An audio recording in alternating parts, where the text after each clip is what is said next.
இந்த நாளில் நம்ம ஆண்டவருடைய வார்த்தையை கேட்க போகிறோம். மத்தேயு எழுதின சுவிசேஷம் 28வது அதிகாரம் 20வது வசனத்தை நாம் எடுத்துக்கொள்வோம். மத்தேயு எழுதின சுவிசேஷம் 28வது அதிகாரம் 20வது வசனம். நான் உங்களுக்கு கட்டளையிட்ட யாவையும் அவர்கள் கை கொள்ளும்படி அவர்களுக்கு உபதேசம் பண்ணுங்கள். இதோ உலகத்தின் முடிவு பரியந்தமும் சகல நாட்களிலும் நான் உங்களுடனே இருக்கிறேன். ஆமே. ஆண்டவருடைய வார்த்தை, அவர் இந்த பூமியை விட்டு, அவர் தம்முடைய சீஷர்களை விட்டு, இந்த உலகத்தை விட்டு 3 நாள் அவர் மூன்றாம் நாள் உயிர் தெழுந்த பிறகு அவர் சொல்லிவிட்டு போன காரியம் என்ன அப்படின்னா, சீஷர்களுக்கு நான் உங்களுக்கு கட்டளையிட்ட யாவையும் என்ன செய்யுங்க, உபதேசம் பண்ணுங்க. என்ன நடக்கும் அப்படின்னா, உலகத்தின் முடிவு பரியந்தமும் சகல நாட்களிலும் நான் உங்க கூட இருப்பேன். ஆமே. இந்த வார்த்தையை எந்த மனுஷனாலும் ஷுவரா கேரண்டியா என்ன பண்ண முடியாதுன்னா சொல்ல முடியாது. நம்ம பிள்ளைகளுக்கு சொல்ல முடியுமா? நிச்சயமா சொல்ல முடியாது. இல்லை நம்ம முன்னோர்கள் நமக்கு சொல்லிட்டு போயிருப்பாங்களா, உலகத்தின் முடிவு வரைக்கும் நான் கூட இருப்பேன்பான்னு சொல்ல முடியுமா? இல்லை. என்னால் முடிஞ்ச வரைக்கும், எனக்கு ஆண்டவர் கொடுக்குற ஆயுசு நாள் வரைக்கும், எனக்கு கர்த்தர் கொடுக்குற பலன் வரைக்கும் நான் என்ன பண்ணுவேன், உன் கூட இருப்பேன்பா. உனக்கு ஆலோசனை சொல்லுவேன், உன்னை வழி நடத்துவேன். என்னால் உனக்கு என்ன முடியுமோ அதை என்ன செய்வேன், நான் உனக்கு செய்வேன். இதுதான் மனுஷர்களுடைய வார்த்தை. ஆனால் தேவனுடைய வார்த்தை, ஆண்டவருடைய வார்த்தை சொல்லுகிறது, இப்பொழுது நான் இந்த உலகத்தை விட்டு போகிறேன்னு நீங்கள் கவலைப்படாதீங்க.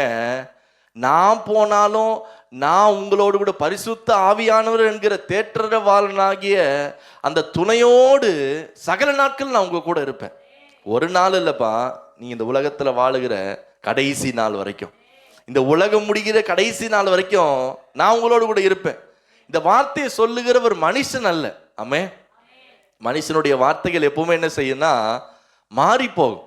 அதனால தான் பார்த்தீங்கன்னா, இப்போ நிறைய ஒரு சில காலத்துக்கு முன்பாகலாம் உடன்படிக்கை செய்கிறாங்க. அந்த ஃபேன் போட்டு விடுங்களேன் எல்லாத்தையும், பாவம் நனைஞ்சு போயிருக்கிறாரு, ஃபேன் போட்டு விடுங்க எல்லாத்தையும். உடன்படிக்கை செய்கிறாங்க. என்ன உடன்படிக்கை? நம்ம வேதத்தில் வாசிக்கிறோமே, ஆபிரகாம் என்ன பண்ணுறாரு, ராஜாவோடு உடன்படிக்கை பண்ணுறாரு. மோசே தன் மாமனோட உடன்படிக்கை. இப்படி நிறைய பேர் உடன்படிக்கை பண்ணுறாங்க. ஏன் உடன்படிக்கைனா என்னன்னா, ஒருவரோடு ஒருவர் ஒப்பந்தம் பண்ணிக்க வருகிறாங்க. நான் இதை செய்கிறேன், நான் இப்படி இருப்பேன், இந்த மாதிரி வாழுவேன், இதுக்கு கர்த்தரும் சாட்சி அப்படின்னு சொல்லி ஒப்பந்தம் பண்றாங்க. ஆனா இன்னைக்கு அந்த உடன்படிக்கைக்கான வேலையே இல்லை. ஏன்? மனுஷனுடைய இருதயத்தின் நினைவுகள் மாறிக்கொண்டே இருக்குது.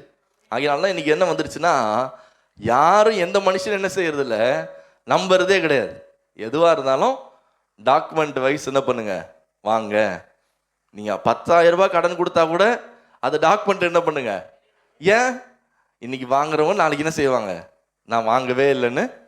இப்போ மனுஷனுடைய வார்த்தைகள், மனுஷனுடைய செயல்பாடுகள் நாளுக்கு நாள் என்ன செய்யணும், மாறிக்கொண்டே இருக்கும். அவனுடைய பேச்சு மாறும், அவனுடைய சிந்தனைகள் மாறும், அவனுடைய எல்லா நினைவுகளும் என்ன செய்யும், மாறும். அதை நம்ம எதுவும் மாற்றவே முடியாது. மனுஷன்தான். ஆனால் இந்த வார்த்தையை சொல்லுகிறவர் யாருன்னா, அவர்தான் இந்த வானத்தையும் பூமியை உண்டாக்கினார். அவரே சகலவற்றை சிருஷ்டித்தவர். அவர் தான் சொல்றாரு, உலகத்தின் முடிவு பரியந்தமும். வேதம் சொல்லுகிறது, ரோமர் எழுதின நிருபம், ரோமருக்கு எழுதின நிருபம் 4வது அதிகாரம் 21வது வசனத்தை நீங்க வாசிப்பீர் என்று சொன்னார். அந்த வசனம் சொல்லுகிறது, தேவன் வாக்குத்தத்தம் பண்ணினதை நிறைவேற்ற எப்படி இருக்கிறார்னா வல்லவராயிருக்கிறார். அல்லேலூயா. அவர் சொல்லுது, நிறைவேற்ற வல்லவராயிருக்கிறார் என்று முழு நிச்சயமாய் நம்பி தேவனை மகிமைப்படுத்தி விசுவாசத்தில் எப்படி இருக்கிறான்னா, யார் சொல்றது, ஆபிரகாமை குறித்து சொல்லுது, வாக்குத்தத்தம் பண்ணினவர் யாருன்னா உண்மை உள்ளவர். அவர் வாக்குத்தத்தம் பண்ணினவர் வல்லமை உள்ளவர். அவரால் அந்த வாக்குத்தத்தை நிறைவேற்ற முடியாதுன்னு ஒரு சூழ்நிலை செய்யாது, வராது. இப்போ மனுஷனால சொன்ன வார்த்தை என்ன பண்ண முடியாது, சொன்ன நேரத்தில் காப்பாற்ற முடியாது. என்னால் காப்பாற்ற முடியலங்க, கொஞ்சம் அட்ஜஸ்ட் பண்ணிக்கங்க, அப்புறமா என்ன செய்யறேன், நான் உங்களுக்கு பண்றேன், அப்புறமா இதை காரியத்தை செஞ்சு கொடுத்துறேன். இது மனுஷன்.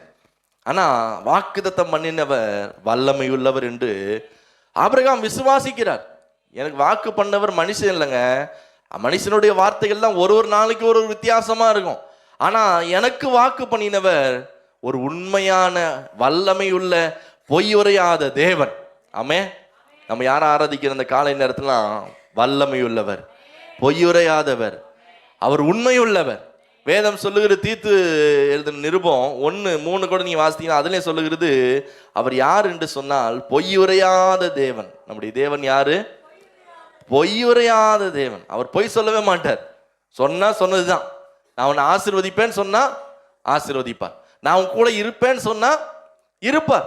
அவர் நான் உன் கூட இருப்பேன்னு சொல்லிட்டு நம்ம கூட இல்லாம போகவே மாட்டார். நான் உன்னை ஆசீர்வதிப்பேன்னு சொல்லி நம்மளை கைவிட மாட்டார்.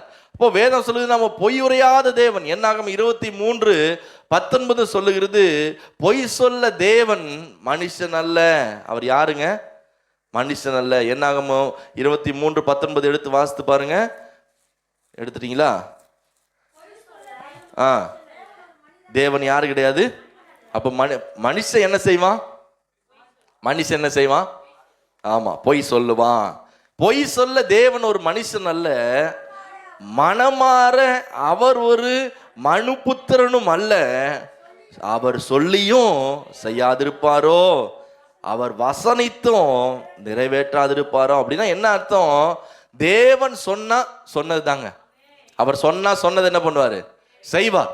அவர் பொய் சொல்லுகிறதுக்கு, மனம் மாறுறதுக்கு, இன்னைக்கு ஒரு பேச்சு நாளைக்கு ஒரு பேச்சு பேசுறதுக்கு அவர் இந்த உலகத்துல படைக்கப்பட்ட மனுஷன் அல்ல. அவர் வானத்துக்கும் பூமிக்கும் சொந்தக்காரர். இந்த சகல உலகத்தையும் அகிலத்தையும் ஆள்கிறவர். ஆமே. அவர் தான் இந்த மனுஷனே படைத்தவர். இப்போ அவர் ஒரு நாளும் பொய் சொல்ல மாட்டாரு. அவர் சொன்னதை அவர் நிச்சயமா நிறைவேற்றுவார். உலகத்தின் முடிவு பரியந்தும் சகல நாளும் நான் கூட இருக்கிறேன்ப்பா. இந்த வார்த்தை நம்முடைய இருதயத்தின் ஆழத்தில் நம்ம யோசித்து பார்த்தோம் அப்படின்னா, சகல நாளும் என் கூட ஒருத்தர் இருக்கிறாருங்க. அவர் பொய் சொல்லவே மாட்டார். ஆமே. பல சமயத்தில் நான் சொல்ல முடியும், திருமணத்தில் எடுக்கிற ஸ்டேட்மெண்ட் எல்லாமே சும்மா வாயின் வார்த்தை தான். எவ்வளவோ ஸ்டேட்மெண்ட் என்ன பண்ணுறோம், கேட்குறோம். இப்படி இருப்பியா, அப்படி இருப்பியா, அப்படி வாழ்வியா, இப்படி வாழ்வியா, காலையில் சொல்கிறதுக்கு நேரம் இல்லை. இதெல்லாம் கேட்குறோம். ஆமாம் ஆமாம் ஆமான்னு என்ன பண்ணுறது, தலையை மட்டும் ஆட்டுறது, நான் இருப்பேன் இருப்பேன் இருப்பேன்றது. இவ்வளோ சொல்லிட்டு எல்லா பேப்பர்லையும் கையெழுத்து போட்டுட்டு அடுத்த நிமிஷம் அவங்க மனசு மாறினாலும் ஆச்சரியப்படுகிறதுக்கு ஒன்றுமே இல்லை. ஆனால் இந்த பரிசுத்த வேதாகமம் சொல்லுகிற ஆண்டவருடைய வார்த்தை ஒரு நாளும் பொய் சொல்லாது.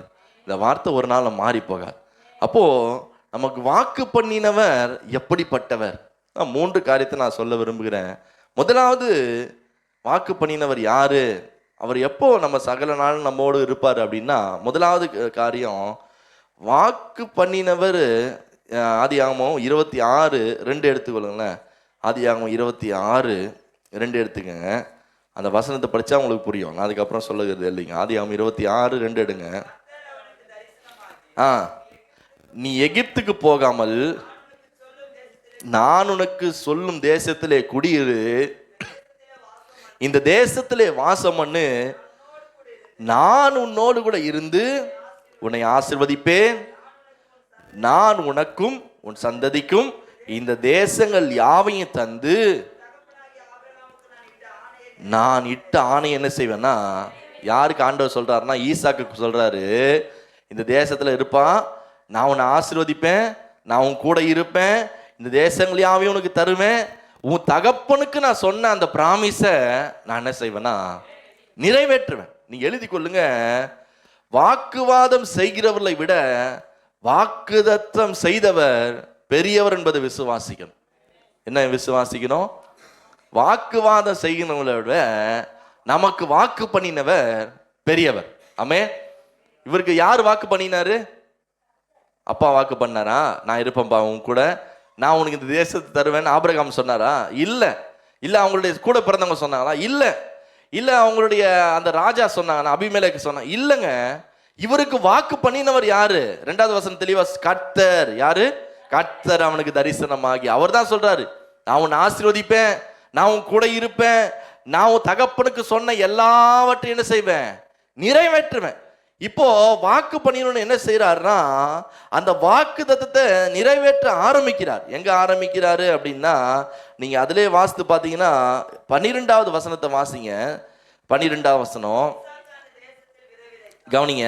ஈசாக்கு அந்த தேசத்துல விதை விதைத்தான், ஆசீர்வதித்ததினா 100 மடங்கு என்ன செய்தான்? பலனடைந்தான். அப்போ வாக்கு பண்ணவர் என்ன செய்யறாரு? ஆசீர்வதிக்கிறாரு. இப்ப அடுத்த வசனம் சொல்லுது, அவன் ஐஸ்வர்யவனாகி வர வர விருத்தி அடைந்து எப்படி ஆயிட்டான்? மகா பெரியவன் ஆயிட்டான். அடுத்த வசனம் சொல்லுகிறது, அவனுக்கு ஆட்டு மந்தையும் மாட்டு மந்தையும் அநேக பணிவிடைக்காரன் இருந்தபடினால பெலிஸ்தியர் அவன் பேரில் பொறாமை கொண்டாங்க. இவ்வளவு ஆசீர்வாதம் இருக்கு. இதெல்லாம் மனுஷன் கொடுத்த ஆசீர்வாதம் இல்லைங்க. வாக்கு பண்ணினவர் உண்மை உள்ளவரா இருந்து ஈசாக்கா என்ன செய்தார்னா ஆசீர்வதித்தார். என்ன நடக்குது அப்படின்னா, நம்ம என்ன எழுதணும்? வாக்குவாதம் செய்கிறவரை வாக்குத்தத்தம் பண்ணவர் பெரியவர். இப்ப இவ்வளவு ஆசீர்வாதம் வந்தது, என்ன வருதுன்னா கூடவே பெலிஸ்தியர் அவன் மேல் பொறாமை கொண்டு. என்ன வருது? ஆசீர்வாதம் வருது அப்படின்னா கூடவே என்ன செய்யும்? பொறாமையும் வரும். ஊழியம் வளருதுன்னா கூடவே என்ன செய்யுது? திரள் கூட்ட ஜனங்க உள்ள வராங்கன்னா கூடவே என்ன செய்யுது? பொறாமையும் வருது. இந்த பொறாமை வந்த உடனே என்ன நடக்குது அப்படின்னா, அந்த 18ஆம் வசனம் சொல்லுகிறது, தன் தகப்பனாகிய ஆபிரகாமின் நாட்கள் வெட்டினவையிலும் ஆபிரகாம் மரித்த பின்பு பெலிஸ்தியர் தூர்த்து போட்டவிலுமான துறவுகளை இட்டிருந்த பெயரின்படி அவைகளுக்கு பெயரிட்டான். ஈசாக்கினுடைய வேலைக்காரர் பள்ளத்தாக்கில வெட்டி சுரக்கும் நீரூற்றை கண்டார்கள். கேராருடைய மெய்ப்பர் இந்த தண்ணீர் தங்களுடையது என்று சொல்லி ஈசாக்கினுடைய மெய்ப்பருடனே வாக்குவாதம் பண்ணினார்கள். அவர்களோடு வாக்குவாதம் பண்ணினபடியால் அந்த துறவுக்கு ஏசேக்கு என்று பெயரிட்டு போயிட்டாரு. அடுத்து ஒரு துறவு வெட்டுறாரு, அங்கேயும் வாக்குவாதம் பண்ணினார்கள். அதற்கு சித்னா என்று என்ன பண்றாருன்னா பயிர் வச்சு 3வது ஒரு துறவை வெட்டுறாரு, அங்கேயும் தண்ணீர் வருகிறது. அப்பொழுது சொல்லுகிறாரு, அதற்கு ரெகபோத் என்று பெயரிட்டு அந்த இடத்துல கர்த்தர் நம்மை ஆசீர்வதிப்பார். இவர் வாக்குவாதம் செய்தவங்க கூட இவர் சண்டை போடுறதுக்கு பலன் இல்லாமல் இல்லை. நான் எப்படி சொல்றேன்னா, அந்த வசனம் சொல்லுகிறது, நீங்க வாஸ்து பார்த்தீங்கன்னா தெரியும், 16ஆம் வசனத்தை வாசிங்க. அபிமெலேக்கு ஈசாக்கை நோக்கி, நீ எங்களை விட்டு போய்விடு, எங்களை பார்க்கில மிகவும் எப்படி இருக்கிற? பலத்தவனா இருக்கிற. யார் இருக்க? ஈசாக்கு அந்த ராஜாவை விட அபிமெலேக்கை விட பலத்திருக்கிறார். ஆட்களிலும் ஆசீர்வாதத்திலும் எல்லாத்திலும் எப்படி இருக்கிறார்னா பலத்திருக்கிறார். அவர் யாரும் டச் பண்ணவே முடியாது. ஆனா அவர் வாக்குவாதம் பண்ணாரா? இல்லை. ஒரு இடத்துல சண்டை வருது, விட்டுட்டு என்ன பண்ணாரு? அடுத்ததுக்கு போற. அங்கேயே சண்டை வருது, விட்டு என்ன பண்ணாருன்னா இன்னொரு இடத்துக்கு போகிறார். ஏன் அப்படின்னா, இவனுங்களோடு நான் வாக்குவாதம் செய்வதை விட எனக்கு வாக்கு பண்ணினவர் பெரியவர். எல்லாம் கரங்களை உயர்த்தி ஒரு ஆமேன்னு சொல்லுவோமே. ஆமே. இவனுக்கு வாக்குவாதம் பண்றதுக்கு தான் என் கூட போராடுறாங்க. ஆனா எனக்கு வாக்கு பண்ணினவர் இந்த உலகத்தில் இருப்பவர்களும் எனக்குள்ள இருக்கிறவர் பெரியவர். ஆமே. அதனாலதான் ஈசாக்கு ஒரு நாள் இவங்க கூட வாக்குவாதம் பண்ணல. ஈசாக்கு நினைச்சிருந்தா அவங்க கூட சண்டை போட்டு அவங்களை ஜெயித்திருக்க முடியும். இந்த துறவு எனக்கு தான் சொந்தம், நான் தான் இந்த கிணறை வெட்டினேன், எனக்கு தான் சொந்தம் அப்படின்னு சொல்லியிருக்கலாம். ஆனா அவர் வாக்குவாதம் பண்ணல, வாக்குத்தத்தம் செய்தவரை விசுவாசித்தார். அல்லேலூயா. காலை நேரத்தில் சொல்லுகிறேன், உங்களோடு வாக்குத்தத்தம் பண்ணினவர் பெரியவர். 1000 பேர் வாக்குவாதம் பண்ணலாங்க. உங்ககிட்ட சண்டை போடலாம், கேள்வி கேட்கலாம், எதிர்த்து பேசலாம். இவங்க எல்லாரும் விட உங்களை அழைத்தவர், உங்களை முன்குறித்தவர், உங்களை ஆசீர்வதிப்பேன் சொன்னவர் பெரியவர். நம்மளை ஆண்டவர் ஆசீர்வதிக்க நினைச்சத இந்த உலகத்தில் இருக்கிற எந்த மனுஷனாலும் தடுக்கவே முடியாது. தெரியுமா? அதனால வசனம் சொல்லுகிறது, தேவன் திறந்தவைகளை எந்த மனுஷனை செய்ய முடியாது, அடைக்கவே முடியாது. தேவன் அடைச்சதை எந்த மனுஷனாலும் என்ன செய்ய முடியாது, திறக்க முடியாது. ஆண்டவர் ஒரு முன்குறிப்போடு நம்மளை அழைத்து ஆசீர்வதிப்பேன்னு சொல்லி நம்ம மேல ஆசீர்வாதத்தை வச்சுட்டாருன்னா இந்த உலகத்தில் இருக்கிற ஒரு மனுஷனும் அதை தடுக்க முடியாது. 2வது ஒரு காரியத்தை நீங்க எழுதி கொள்ளுங்க. 2வது, யாரு நம்ம கூட எப்போ இருப்பார் அப்படின்னா, தேவனுக்கு முன்பாக வைராக்கியமா இருக்கும் மனிதனோடு தேவன் சகல நாட்களும் என்ன செய்வார்னா கூடவே இருப்பார். என்ன, எப்படி, யாரு கூட இருப்பாரு? தேவனுக்கு முன்பாக வைராக்கியமா இருக்கிற மனுஷனோடு தேவன் சகல நாட்களும் இருப்பார். தானியேலின் புஸ்தகம் 6வது அதிகாரம் 5வது வசனத்தை வாசித்தீங்க என்று சொன்னால், தானியேலின் புஸ்தகம் 6வது அதிகாரம் 5வது வசனத்தை நீங்க வாசிக்கும் பொழுது,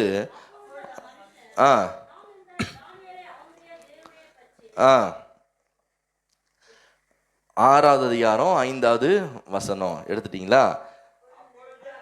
அப்பொழுது அந்த மனுஷர், நாம் இந்த தானியேலை அவனுடைய தேவனை பற்றிய வேத விஷயத்திலே குற்றப்படுத்தும்படி முகாந்தரத்தை கண்டுபிடித்தால் ஒழிய அவனை வேறொன்றிலும் குற்றப்படுத்த முகாந்தரத்தை கண்டுபிடிக்க கூடாது என்றார்கள்.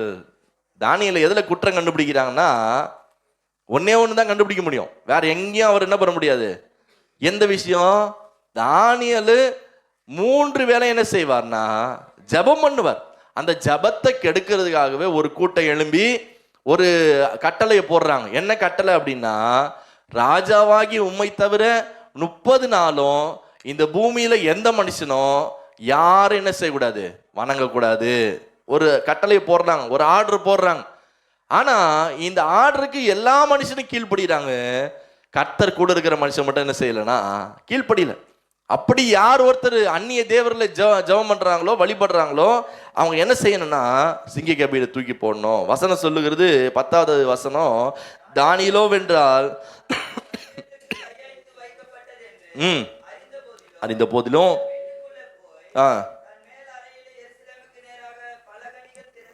திறந்திருக்க அங்கே தான் முன் செய்து வந்தபடியே தினமும் 3 வேளையும் தன் தேவனுக்கு முன்பாக முழங்கால் படியிட்டு ஜெபம் பண்ணி என்ன செய்யறான், ஸ்தோத்திரம் செலுத்தினான். நீ பார்த்தாலும் சரி, நீ பார்க்கலனாலும் சரி, நீ எனக்கு குற்றம் கண்டுபிடிச்சாலும் சரி, குற்றம் கண்டுபிடிக்காம போனாலும் சரி, நான் எப்பொழுதும் என்னோடு கூட இருக்கிற தேவனோடு நான் உறவாட ஜெபிக்க நான் எல்லா நாளும் கூட இருப்பேன். ஆமே. நடந்தது என்ன, இவங்க எல்லாம் குற்றம் கண்டுபிடிச்சாங்க, கொண்டு போய் சிங்க கபியில போட்டாங்க. ராஜா வேதனைப்படுறாரு. இரவெல்லாம் ராஜா கீத வாத்தியம் வேணான்ட்டாரு, சாப்பாடு வேணான்னாரு, எதுவுமே வேணான்னாரு. ஆனா அதிகாலை என்ன செய்யறாரா, 20வது வசனத்தை வாசிங்க.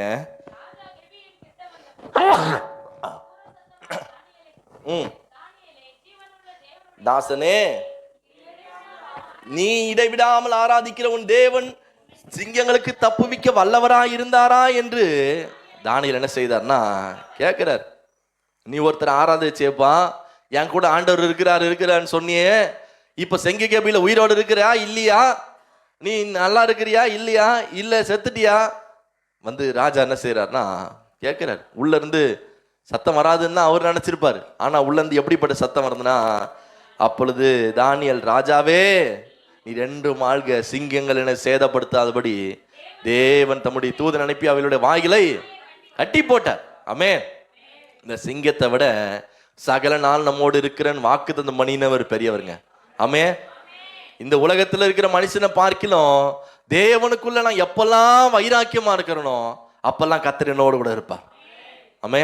எந்த நேரத்திலும் எந்த இடத்திலும் நீங்க தேவனுக்காக வைராக்கியம் பாராட்டு பாருங்க, அந்த இடத்துல தேவன் உங்களோடு இருக்கிறத அநேக ஜனங்க பார்ப்பாங்க. இந்த மனுஷன் வைராக்கியம் பாராட்டினாருங்க, ஜெபம் பண்ணாரு. என் ஜெபத்தை யாரும் தடுக்க முடியாது, ஜெபம் பண்ணாரு. குற்றம் கண்டுபிடிக்கணும் வந்தவங்க எல்லாம் கண்டுபிடிச்சாங்க, சிங்க கபியில போட்டாங்க. ஆனா சிங்கம் வாயை திறந்துதான், திறக்கல, ஒண்ணும் பண்ண முடியல. ஆனா குற்றம் கண்டுபிடித்தவர்களை கொண்டு போய் போடுகிறதுக்குள்ள, அவங்க கபிக்கு கீழே போய் சேர்கிறதுக்குள்ளே சிங்கங்கள் எலும்புகள்லாம் என்ன செய்தான், அடித்து நொறுக்கிப்பட்டுதான். தேவன் வாக்கு பண்ணின, நான் அவன் கூட இருப்பேன்னா எந்த இடத்திலும் எந்த நேரத்திலும் எந்த சூழ்நிலையிலும் ஆண்டவர் நம்ம எந்த அளவுக்கு வைராக்கியமா விசுவாசிக்கிறோமோ அந்த அளவு தேவன் நம்மோடு இருப்பார். எத்தனை பேர் நம்புறோம்? 3வது நான் ஒரு காரியத்தை நான் சொல்லி முடிக்க விரும்புகிறேன். 3வது எப்பொழுது தேவன் நம்மோடு கூடவே இருப்பார் அப்படின்னா, 2 கொரிந்தியரின் புஸ்தகம் 12வது அதிகாரம் 10வது வசனத்தை நம்ம வாசிக்கலாம். 2 கொரிந்தியர் 12:10. நீ எழுதி கொள்ளுங்க. நமக்கு வரும் நிந்தை, நெருக்கம், பலவீனம், துன்பம், இடுக்கண் இவைகளை நான் பிரியப்படும் போது வாக்கு பண்ணினவர் கூடவே இருப்பார். எழுதி வாசிங்க. அந்தபடியே நான் பலவீனமா இருந்த போது ஆகையால் கிறிஸ்துவின் நிமித்தம் எனக்கு வரும் பலவீனங்களிலும் நிந்தைகளிலும் நெருக்கங்களிலும் துன்பங்களிலும் இடுக்கண்களிலும் நான் என்ன செய்யறேன்னா பிரியப்படுகிறேன். இவர் சொல்றாரு பாருங்க பவுல், நான் பலவீனங்களை குறித்து நான் மிகவும் சந்தோஷமா என்ன செய்யறேன்னா மேன்மை பாராட்டுறாராம். 9ஆம் வசனம், மேன்மை பாராட்டுறாராம். அவருக்கு எப்படிப்பட்ட பிரச்சனை வருதுன்னா, பலவீனம் வருது, துன்பம் வருது, பாடு வருது, நெருக்கம் வருது, நிந்த வருது, இடுக்கன் வருது. இது எல்லாத்துலேயும் அவர் சோர்ந்து போகலைங்க. இது எல்லாத்துலேயும் அவர் என்ன செய்கிறாருன்னா பிரியப்படுகிறார். என்ன செய்கிறாரு? ஏன் பிரியப்படுறாரு? இவ்வளோ பிரச்சனை ஒரு மனுஷனுக்கு வந்ததுன்னா என்னென்ன பிரச்சனை பாருங்க. 9-10 வாசியம் தெரியும். நிந்த, துன்பம், பாடு, நெருக்கம், இடுக்கண், பலவீனம், போராட்டம் இவ்வளவும் வருது. இவ்வளவும் வந்ததுன்னா ஒரு மனுஷன் பிரியமா பட முடியும்? இவ்வளோ பிரச்சனை இருக்குது, நான் சந்தோஷமா இருக்கேன்னு சொல்ல முடியுமா? ஏன் இவர் தெரியும் இவர் சந்தோஷமா இருக்கிறார் தெரியுமா? தேவன் வாக்கு பண்ணினார், நான் உன் கூட இருப்பேன். தேவன் போகிற இடத்துல மகிமைப்படுத்துகிறார். தேவன் பவுலை கொண்டு 13 நிருபங்களை எழுத வைக்கிறார். தேவன் பவுலை கொண்டு பெரிய காரியத்தை செய்கிறார். தேவன் பவுலை கொண்டு ஆச்சரியமான காரியங்களை செய்து கொண்டிருக்கிறார். ஆகினால இவ்வளவு பிரச்சனை வந்தும் இவர் எதை நம்புறாரு அப்படின்னா, இவ்வளவு பிரச்சனைகளை விட எனக்கு வாக்கு பண்ணினவர் உண்மையுள்ளவர். ஆமே. அதனால சொல்றாரு, இவ்வளவு பிரச்சனை இருக்குங்க, இதுல நான் எல்லாத்துலயும் நான் பிரியப்படுறேன், சந்தோஷப்படுறேன், அதை சந்தோஷமா ஏத்துக்கிறேன். ஏன் ஏத்துக்கிறேன் அப்படின்னா, என் கூட இருப்பேன்னு சொன்னவர் பெரியவர். என் கூட இருக்கிறேன் அப்படின்னு வாக்கு பண்ணினவர் உண்மையுள்ளவர். என் கூட இருப்பேன்னு சொல்லி, சகல நாளும் இருப்பேன்னு சொல்லி வாக்கு பண்ணினவர் பொய்யுரையாத தேவன். அவரே என்னை சகல நாட்களும் கூட இருந்து நிச்சயமா நடத்தி ஆசீர்வதிப்பார். இந்த 2வது மாதம் தேவ கரம், தேவ கிருபை நம்மோடு கூட இருந்து சகல நாட்களிலும் பிள்ளைகளோடு நம்மோடு கூட இருந்து ஆசீர்வத்து நிச்சயமாக வழிநடத்தும். கர்த்தர் நிச்சயமாக உங்களை ஆசீர்வத்து பாதுகாப்பாராக. எல்லாம் எளிமை நின்று